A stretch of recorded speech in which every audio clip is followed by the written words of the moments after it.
नमस्कार मित्रों, मैं डॉक्टर दीपक सिंह बादल आप सभी का हार्दिक स्वागत करते हैं। आज हम पुनः सामान्य हिंदी व्याकरण भाग के अंतर्गत वर्णमाला विषय को लेकर आपके समक्ष उपस्थित हैं, जो आपके लिए उत्तर प्रदेश पुलिस से लेकर भारतवर्ष की सभी परीक्षाओं में उपयोगी सिद्ध होने वाली है। तो आइए शुरुआत करते हैं आज के महत्वपूर्ण सेशन की पहले प्रश्न के साथ। निम्नलिखित में से कौन सा मूल दीर्घ स्वर नहीं है? विकल्प ए बड़ा आ, बी बड़ी ई, सी बड़ा ऊ, डी ओ। तो निम्नलिखित में से जो मूल दीर्घ स्वर नहीं है वो है ओ, जबकि बड़ा आ, बड़ी ई, बड़ा ओ ये तीनों मूल दीर्घ स्वर है। हिंदी में ध्वनियाँ कितने प्रकार की होती है? विकल्प ए 2, बी 4, सी 6, डी 8। तो हिंदी में ध्वनियाँ 2 प्रकार की होती हैं, जैसे ह्रस्व ध्वनि और दीर्घ ध्वनि।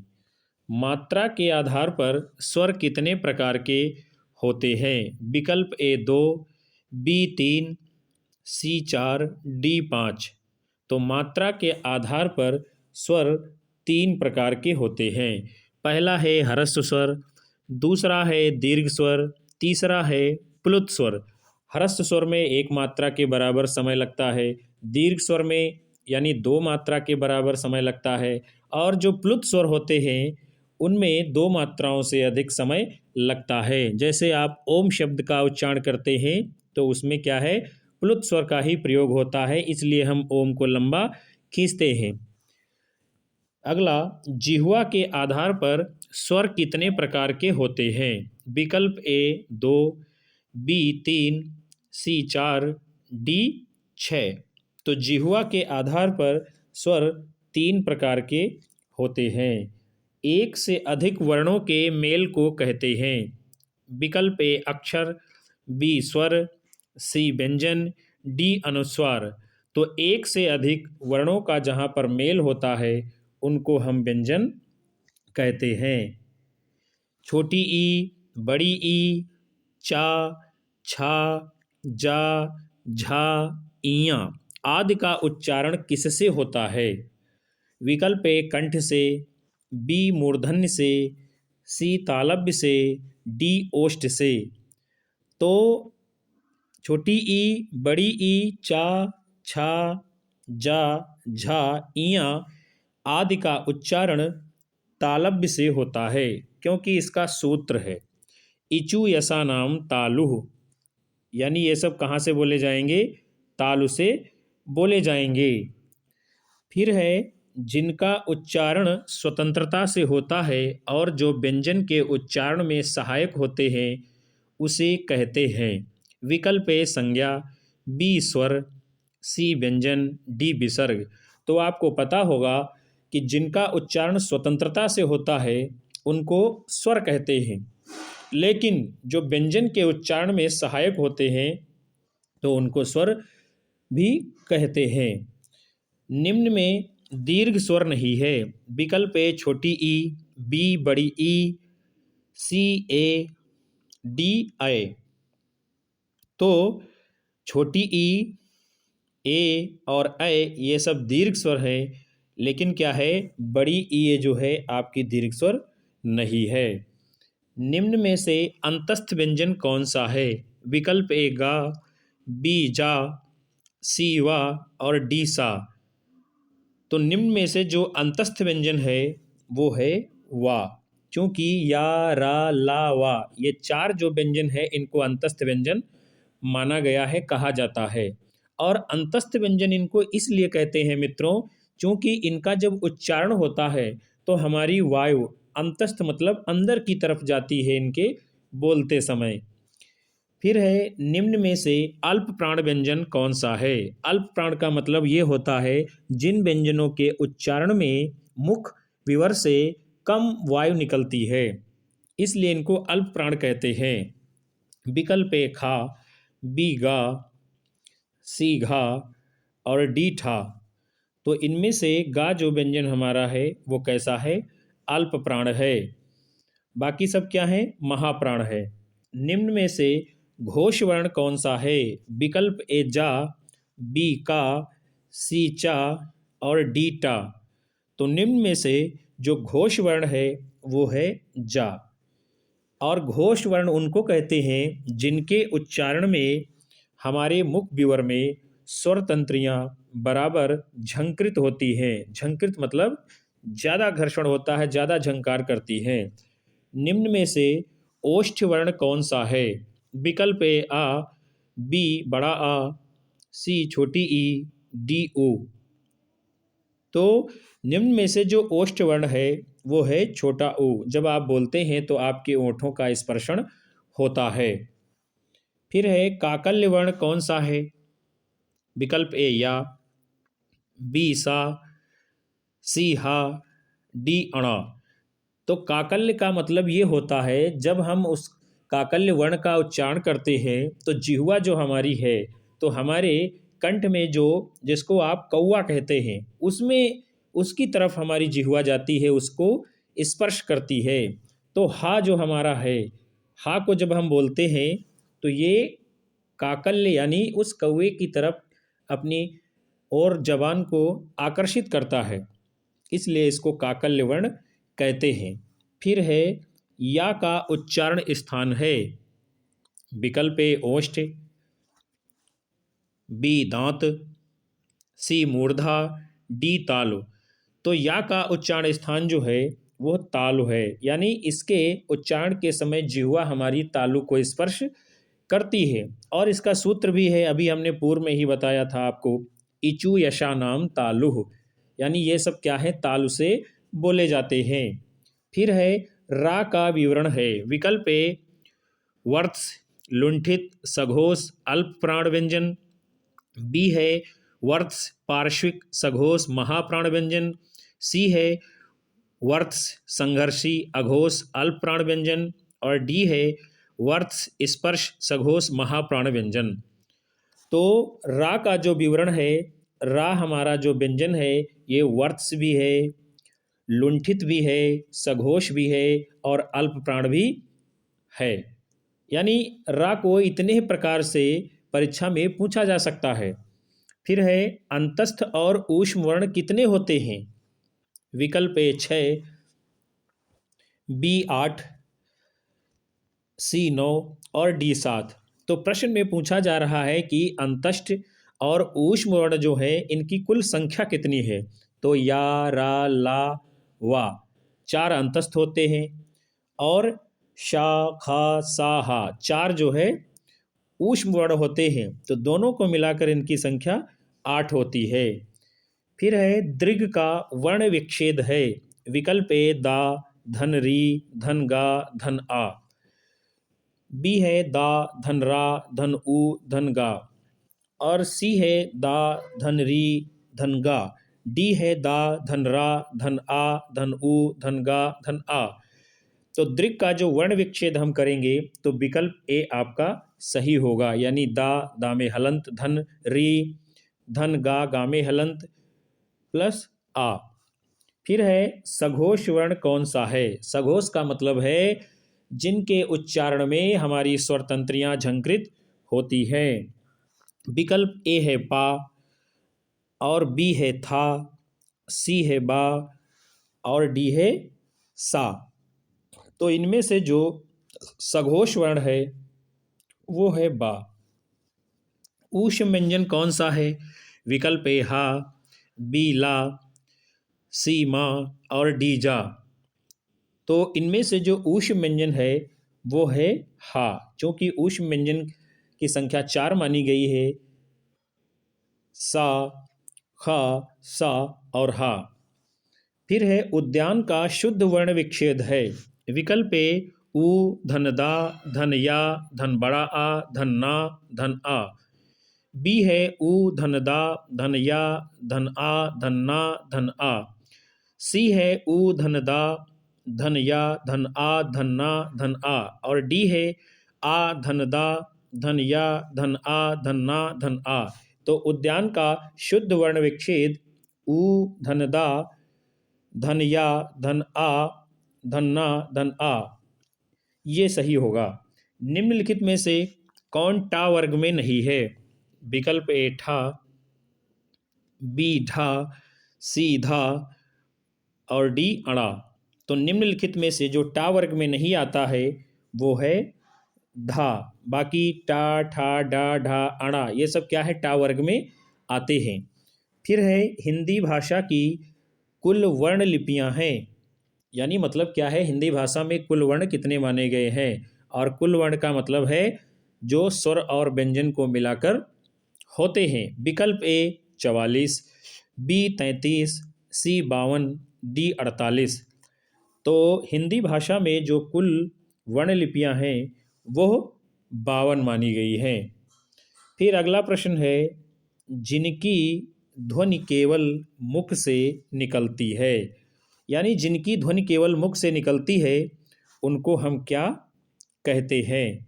विकल्प ए वृत्ताकार स्वर, बी संवृत्त स्वर, डी अनुनासिक स्वर, डी निरनुनासिक स्वर। तो जिनकी ध्वनि केवल मुख से निकलती है उनको निरनुनासिक स्वर कहते हैं। फिर है अर्धविवृत्त स्वर है। विकल्प ए बड़ा ऊ, बी ए, सी बड़ा आ, डी ए। तो अर्धविवृत्त स्वर जो है वो है ए। सभी स्पर्श व्यंजन कौन से वर्ग में है?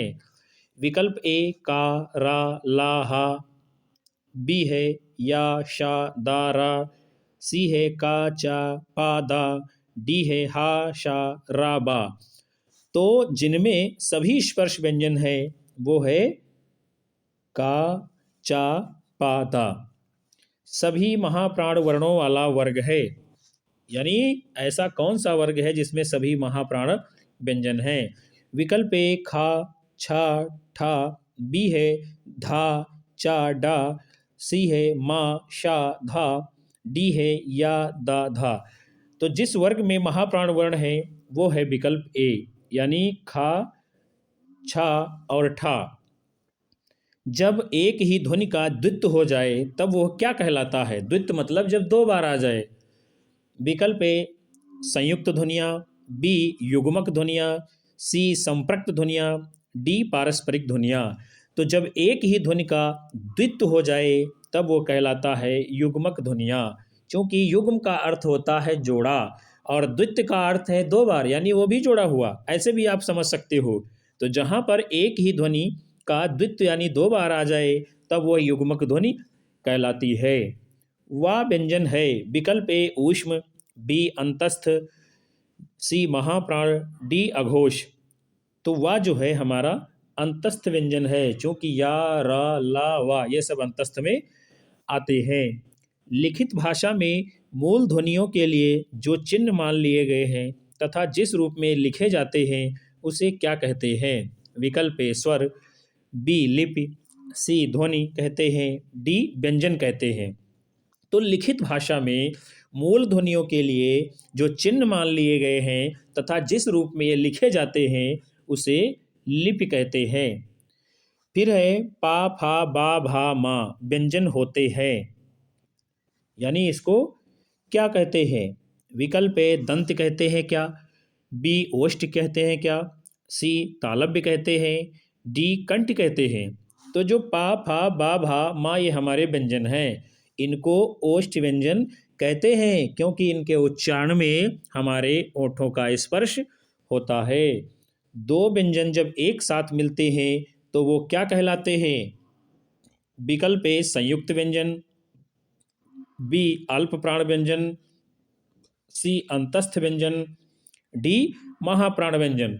तो जब दो व्यंजन एक साथ मिलते हैं तो उनको संयुक्त व्यंजन कहते हैं।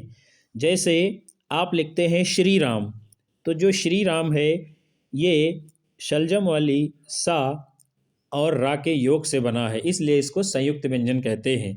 जब आप लिखते हैं कच्छा, तो कच्छा में क्या है? का भी होता है और ये षटकोण वाला शा भी होता है। दोनों को मिला करके क्या बनता है, ये हमारा कच्छा बनता है, इसलिए ये क्या है, संयुक्त व्यंजन है। फिर है वर्ण तालिका के अनुसार ह्रस्व, दीर्घ और प्लुत क्या है? विकल्प ए स्वर, बी व्यंजन, सी मात्रा, डी विसर्ग। तो वर्ण तालिका के अनुसार अभी आपको हमने ऊपर अवगत कराया था कि जो ह्रस्व, दीर्घ और प्लुत हैं, ये सब क्या है, स्वर के भेद हैं। फिर है स्पर्श व्यंजन, कंठ ध्वनि, अघोष और महाप्राण ध्वनि है। यानी इतने नियम इस प्रश्न में आपको लगाने हैं। स्पर्श व्यंजन भी होना चाहिए और वो कंठ ध्वनि भी हो, अघोष भी हो और महाप्राण ध्वनि भी होनी चाहिए। विकल्प ए का, बी गा, सी खा और डी घा। तो जो हमारा खा है ये स्पर्श व्यंजन भी है और कंठ ध्वनि भी है, अघोष भी है और महाप्राण ध्वनि भी है। फिर है दंतोष्ठ ध्वनि कैसी, कौन सी है? विकल्प ए वा, बी फा, सी या और डी रा। तो जो दंतोष्ठ ध्वनि है वो है वा। उसके बाद में अगला प्रश्न आपके सामने है कि हिंदी वर्णमाला में ऊष्म व्यंजन कौन से हैं? आपकी हिंदी वर्णमाला है, अभी इसके ऊपर भी हमने जिक्र किया है ऊष्म व्यंजनों का। विकल्प ए है शा, खा, सा, हा। बी है ता, था, दा, धा। सी है टा, ठा, डा, ढा और डी है चा, छा, जा, झा। तो हिंदी वर्णमाला में जो ऊष्म व्यंजन है वो है शा, खा, सा, हा, यानी कि विकल्प ए सही है। हिंदी के जिन वर्णों का उच्चारण करते समय केवल श्वास का प्रयोग किया जाए उन वर्णों को कहते हैं। विकल्प ए अघोष, बी सघोष, सी अल्पप्राण, डी महाप्राण। तो हिंदी के जिन वर्णों का उच्चारण करते समय केवल श्वास का प्रयोग किया जाए उन वर्णों को अघोष वर्ण कहते हैं। या रा लावा व्यंजनों को कहते हैं। विकल्प ए स्पर्श व्यंजन, बी अंतस्थ व्यंजन, सी ऊष्म व्यंजन, डी उपर्युक्त में से कोई नहीं।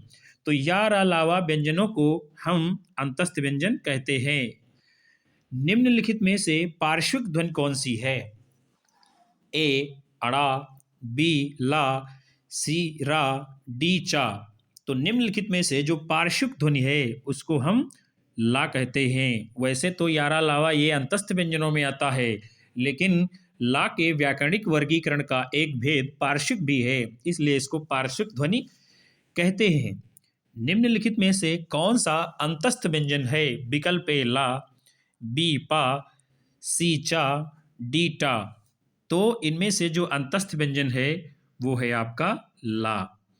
निम्नलिखित में से कौन सा स्वर कंठ तालव्य है, यानी कंठ से जिसको बोला जाता है और जिसके बोलने पर हमारी जिह्वा तालु को स्पर्श करती है? विकल्प ए बड़ी ई, बी बड़ा आ, सी औ, डी ए। तो इनमें से जो स्वर कंठ तालव्य है वो है ए। टा वर्ग का उच्चारण की दृष्टि से किस प्रकार की ध्वनि है? विकल्प ए कंठ, बी तालव्य, सी मूर्धन्य, डी दंत। तो टा वर्ग जो है उच्चारण की दृष्टि से मूर्धन्य व्यंजन है या मूर्धन्य ध्वनि है। और इसका सूत्र है उससे भी आप पता लगा सकते हो, ऋतु रसाणाम मूर्धा, यानी ऋ से ऋषि और टाठा डाडा आड़ा, ये सारे के सारे वर्ण मूर्धा से बोले जाते हैं। फिर है निम्नलिखित में से कौन सा दीर्घ स्वर है? दीर्घ मतलब बड़ा। विकल्प ए बड़ा आ, बी छोटा ऊ, सी ए, डी ओ। तो निम्नलिखित में से जो दीर्घ स्वर है वो है बड़ा आ, क्योंकि छोटा ऊ ये ह्रस्व स्वर है, ए ये भी ह्रस्व स्वर है और ओ ये भी ह्रस्व स्वर है। फिर उसके बाद में है अगला प्रश्न, अनुस्वार किसका कार्य करता है? यानी क्या है अनुस्वार? आपको ये भी पता होना चाहिए कि अनुस्वार किसे कहते हैं।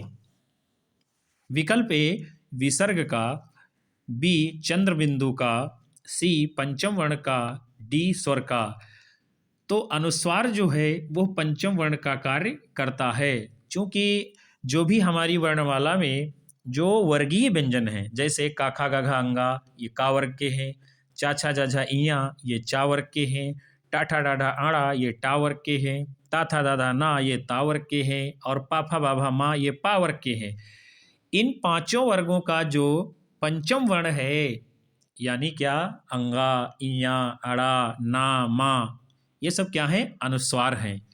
इसलिए अनुस्वार किसका कार्य करता है, पंचम वर्ण का कार्य करता है। निम्नलिखित में से कौन सा संयुक्त स्वर नहीं है? विकल्प ए बी ए, सी बड़ा ऊ, डी ओ। तो इनमें से जो संयुक्त स्वर नहीं है वो है बड़ा ऊ, बाकी ए ओ ये क्या है, दो स्वरों के योग से निर्मित हैं। फिर है निम्नलिखित में से कौन सा वर्ण दंत नहीं है? विकल्प ए ता, बी दा, सी ला और डी या। तो इनमें से जो दंत नहीं है वो है या, चूंकि जो दंत वर्ण होते हैं वो पहली बात तो ता वर्ग में आते हैं, ताथा दाधा ना। लेकिन अब आपके मन में ये प्रश्न गूंजना चाहिए कि ये ला कहाँ से आ गया। इसका भी सूत्र है, आपको तब समझ में आएगा। लिर्तु लसा नाम दंता, यानी ला भी है और षटकोण वाला सा भी है और ताथा दाधा ना, इन सभी का उच्चारण जो है दंत से होता है, इसलिए इनको दंत वर्ण या दंत व्यंजन कहते हैं। फिर है हिंदी स्वरों का वर्गीकरण जब जीभ के भाग के आधार पर किया जाता है तो निम्नलिखित में से कौन सा भेद इसके अंतर्गत नहीं आएगा? विकल्प ए अग्रस्वर, बी मध्य स्वर, सी पश्च स्वर, डी है विवृत स्वर। तो हिंदी स्वरों का वर्गीकरण जब जीभ के भाग के आधार पर किया जाता है तो इसके तीन भेद हैं। एक है अग्रस्वर, दूसरा है मध्य स्वर, तीसरा है पश्च स्वर। लेकिन ये विवृत स्वर जीभ के आधार पर उसका कोई भी भेद नहीं है।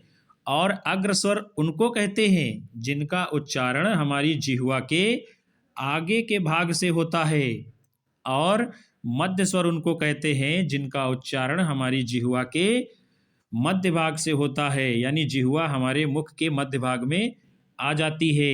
और पश्च स्वर उनको कहते हैं जब जिह्वा हमारी पीछे जाती है और वर्णों का उच्चारण भी जिह्वा को पीछे ले जाने पर होता है। फिर है निम्नलिखित में से कंठ ध्वनियाँ कौन सी हैं? विकल्प ए काखा, बी है यारा, सी है चाजा, डी है टा अड़ा। तो निम्नलिखित में से जो कंठ ध्वनियाँ हैं आपको हमने अभी कई बार बताया, काखा गाघा अंगा, ये सब क्या है, कंठ ध्वनियाँ है। इसका भी सूत्र है अकुह विसर्जनीय नाम कंठा, यानी छोटा आ, बड़ा आ, विसर्ग और काखा गाघा अंगा और साथ में हा, ये सभी वर्ण जो है क्या, कंठ से बोले जाते हैं। इसलिए विकल्प आपका ए सही है। निम्नलिखित में से उच्चारण स्थान के आधार पर मूर्धन्य व्यंजन बताइए, यानी उच्चारण स्थान के आधार पर आपको बताना है और साथ में क्या बताना है, जो मूर्धन्य व्यंजन है। तो विकल्प ए है आपका गा धा, फिर है विकल्प बी जा झा, सी है डा ढा और डी है पाफा। तो निम्नलिखित में से उच्चारण स्थान के आधार पर जो मूर्धन्य व्यंजन है वो है डा और ढा। इसका भी सूत्र है ऋतु रसाणाम मूर्धा, यानी री और षटकोण वाली सा, ये सब क्या है, टाठा डाढ़ा आड़ा, ये सब मूर्धा से बोले जाते हैं। फिर है निम्नलिखित में से अल्प प्राण वर्ण कौन से हैं? अल्प प्राण मतलब अल्प माने कम, प्राण माने वायु, अर्थात जिन वर्णों के उच्चारण में हमारे मुख विवर से वायु कम निकलती है। विकल्प ए छोटा आ, बड़ा आ, बी का गा, सी था धा और डी फा भा। तो विकल्प ए यानी छोटा आ बड़ा आ, विकल्प बी का गा, ये सब क्या है, दोनों में अल्प प्राण वर्ण आए हैं। फिर है निम्नलिखित में शब्दों में से नवीन विकसित ध्वनियाँ कौन सी है? नवीन मतलब जो नए तरीके से हमारे हिंदी में आ गए और हिंदी ने हमारी आत्मसात कर लिया और उनका प्रयोग भी हमारे हिंदी के अन्य वर्णों की तरह हो रहा है। विकल्प ए खा घा, बी है छोटा ऊ बड़ा ऊ, सी है ऐ औ और डी है शा सा। तो निम्नलिखित में से जो नवीन विकसित ध्वनियां हैं वो है खा और गा। आप देख रहे हैं खा के नीचे नुक्ता लगा है और गा के नीचे भी नुक्ता लगा है। ये क्या है? अरबी और फारसी की ध्वनियां हैं, हमारी हिंदी की ध्वनियां नहीं है, लेकिन हमारी हिंदी ने आत्मसात कर लिया है और हिंदी में आज समान भाव से प्रयोग हो रहे हैं। निम्नलिखित में से कौन सा घोष वर्ण है? घोष का मतलब जिनके उच्चारण में हमारी स्वर तंत्रियां बराबर झनकार करती हैं। विकल्प ए खा, बी चा, सी माँ और डी छा। तो इनमें से जो माँ वर्ण है ये क्या है? घोष वर्ण है। बाकी खा चा छा ये क्या है? अघोष वर्ण है। फिर है निम्नलिखित में से एक वर्ण व्यंजन नहीं है। विकल्प ए छोटा ऊ, बी खा, सी रा और डी या। तो आप देख रहे हैं क्या, जो छोटा ऊ है ये क्या है? व्यंजन नहीं है, ये स्वर है। और खा रा या ये तीनों क्या है? व्यंजन है। निम्नलिखित में से कौन सी ध्वनि ओष्ठ नहीं है? विकल्प ए पा, बी है बा, सी मा और डी है ता। तो इनमें से जो ओष्ठ नहीं है वो है ता, क्योंकि ता क्या है? ये दंत वर्ण में आता है। और पाफा बाभा मा ये सब क्या है? ये सब ओष्ठ ध्वनि में आते हैं। निम्नलिखित में से नासिक की व्यंजन कौन सा है? नासिक का मतलब होता है जिनका उच्चारण हमारी नासिका से होता है। तो आप देखेंगे विकल्प ए शा, बी है इया, सी है गा और डी है जा। तो इनमें से जो नासिक की व्यंजन है वो है इया। इया को जब आप बोलते हैं तो आप देखेंगे कि आपके उच्चारण में नाक का बराबर सहारा लिया जा रहा है, हमारी नासिका को भी बराबर इसमें प्रयोग में लाया जा रहा है। फिर है ए ऐ वर्ण क्या कहलाते हैं? विकल्प ए नासिक, बी मूर्धन्य, सी ओष्ठ, डी कंठ तालव्य। तो ए और ऐ वर्ण जो हैं उनको कंठ और तालव्य कहा जाता है, क्योंकि इनका उच्चारण भी कंठ और तालु के प्रयोग से होता है। निम्नलिखित में से किसे हिंदी की मानक वर्णमाला में स्थान नहीं दिया गया है? विकल्प ए लरी, बी है क्री, सी है श्री और डी है ड़ा।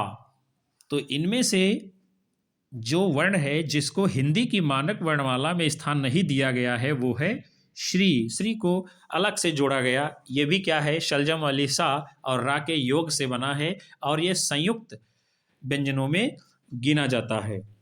निम्नलिखित शब्दों में से किस शब्द में द्वित्व व्यंजन है? द्वित्व मतलब जो दो बार आया है, इसलिए इसको द्वित्व कहा गया है। जैसे विकल्प ए है पुनः और बी है इलाहाबाद, सी है दिल्ली, डी है उत्साह। तो पुनः में कोई भी वर्ण दो बार नहीं है, इलाहाबाद में कोई भी वर्ण दो बार नहीं है, उत्साह में कोई भी वर्ण दो बार नहीं है, लेकिन दिल्ली में क्या है? दो बार ला आया है, इसलिए इसको द्वित्व व्यंजन कहते हैं।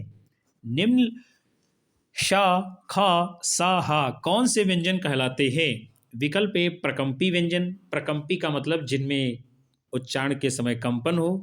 बी स्पर्शी व्यंजन, सी स्पर्श व्यंजन, डी ऊष्म संघर्षी व्यंजन। तो आपको पुनः पुनः हमने इसी सत्र में बताया है कि शा, खा, सा, हा ये सब क्या है? ऊष्म संघर्षी व्यंजन कहलाते हैं। क्योंकि क्या है? इनके उच्चारण में हमारे मुख से ऊष्मा भी निकलती है और विभिन्न स्थानों पर इनके बोलते समय संघर्षण भी होता है। फिर है अगला प्रश्न आपके स्क्रीन पर, छा ध्वनि किस स्वर के अंतर्गत आती है?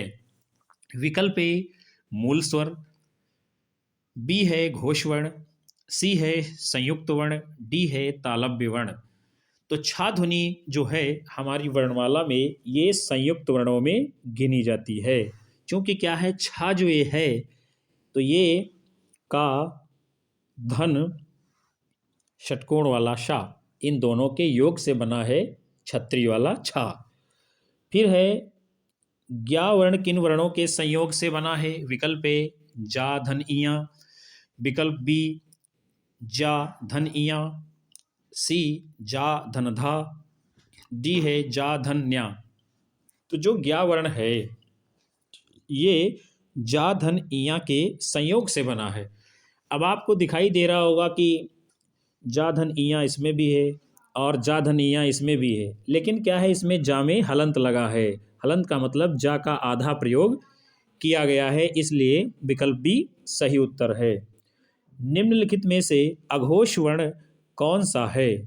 विकल्प ए बा, बी है जा, सी है हा और डी है सा। तो इनमें से जो अघोष वर्ण है वो है सा, जबकि बा, जा और हा ये कैसे हैं? सघोष वर्ण हैं। घा का उच्चारण स्थान कौन सा है? विकल्प ए मूर्धा, बी कंठ, सी तालु और डी दंत।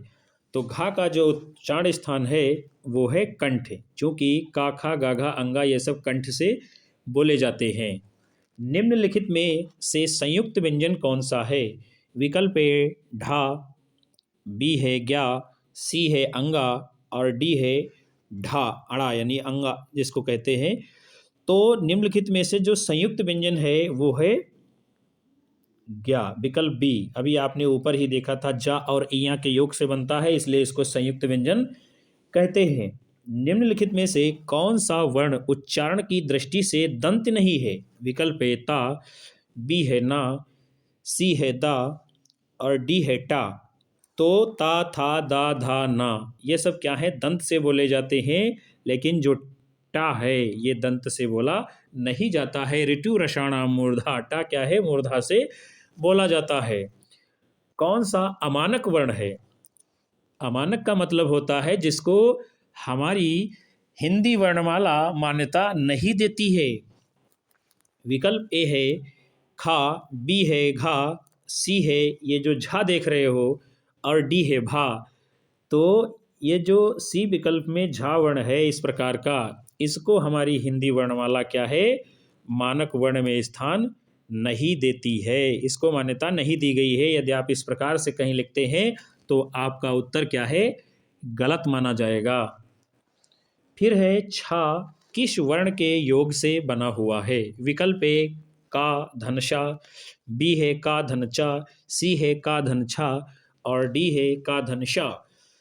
तो छा वर्ण जो है ये का और षटकोण वाला शा के योग से बना हुआ है। हिंदी वर्णमाला के स्वरों की कुल संख्या कितनी है? विकल्प ए 10, बी है 11, सी है 12 और डी है 13। तो हिंदी वर्णमाला में स्वरों की कुल संख्या कितनी मानी गई है? 11 मानी गई है। अब आपके मन में विचार आ रहा होगा कि अभी तक हमने तो जो है 13 स्वर पढ़े हैं, लेकिन 11 कहाँ से आ गए? तो आपकी जानकारी के लिए मैं अवगत करा दूं, जो अंक होता है वो अनुस्वार होता है और जो अह होता है उसे विसर्ग कहते हैं। यानी क्या है? ये अयोगवाहक कहलाते हैं, अर्थात इनका हिंदी के अन्य स्वरों के साथ में कोई योग नहीं रहता है। निम्नलिखित में से कौन सा स्वर नहीं है? विकल्प ए आ, बा है उ, सी है ए और डी है जा। तो आप देख रहे हैं आ, छोटा उ और ए ये सब स्वर हैं, लेकिन जा क्या है? व्यंजन है। निम्नलिखित में से कौन सा टा वर्ग का नहीं है? टा वर्ग का मतलब है टाठा डाढ़ा आड़ा। विकल्प ए ठा, बी है ढा, सी है अड़ा और डी है घा। तो ठा, ढा, अड़ा ये सब टा वर्ग के हैं, लेकिन घा जो है ये किसका है? का वर्ग का है। का, खा, गा, घा अंगा वाले में आता है। फिर है निम्नलिखित में से कौन सा पश्च स्वर है? पश्च मतलब अभी आपको हमने प्रश्न के विश्लेषण में बताया था जिह्वा के आधार पर जो बोले जाने वाले स्वर होते हैं वो 3 प्रकार के हैं, अग्र स्वर, मध्य स्वर और पश्च स्वर। अग्र जिनका उच्चारण जिह्वा के आगे भाग से होता है, मध्य जिनका उच्चारण जिह्वा के मध्य भाग से होता है और पश्च जिनका उच्चारण जिह्वा के पीछे के भाग से होता है। तो विकल्प ए है बड़ा आ, और बी है बा, और सी है जा, और डी है ढा। तो इनमें जो पश्च स्वर है वो है बड़ा आ। आपको जानकारी होनी चाहिए, ये प्रश्न भी बहुत बार बार कई सारी भारत की परीक्षाओं में पूछा गया है और आगे भी पूछा जाने वाला है। तो साथियों, आज इस महत्वपूर्ण सेशन के अंतर्गत हमने 70 प्रश्नों की बेहद महत्वपूर्ण श्रृंखला वर्णमाला विषय से संबंधित आपके सम्मुख रखी। आशा करते हैं कि ये सेशन बेहद पसंद आएगा, क्योंकि इसमें जो प्रश्नों का संचयन किया गया था वो भारतवर्ष की विभिन्न प्रतियोगी परीक्षाओं में आए हुए प्रश्न हैं, इसलिए आपके लिए ज़्यादा महत्वपूर्ण है। यदि आपको सेशन पसंद आया हो तो कृपया वीडियो को लाइक, शेयर, कमेंट करें। यदि आप हमारे चैनल पर अभी तक नए हैं तो तुरंत सब्सक्राइब कर बेल आइकन दबा लें, ताकि आगे आने वाली कक्षाएं आपको तुरंत प्राप्त हों। तब तक के लिए नमस्कार, धन्यवाद।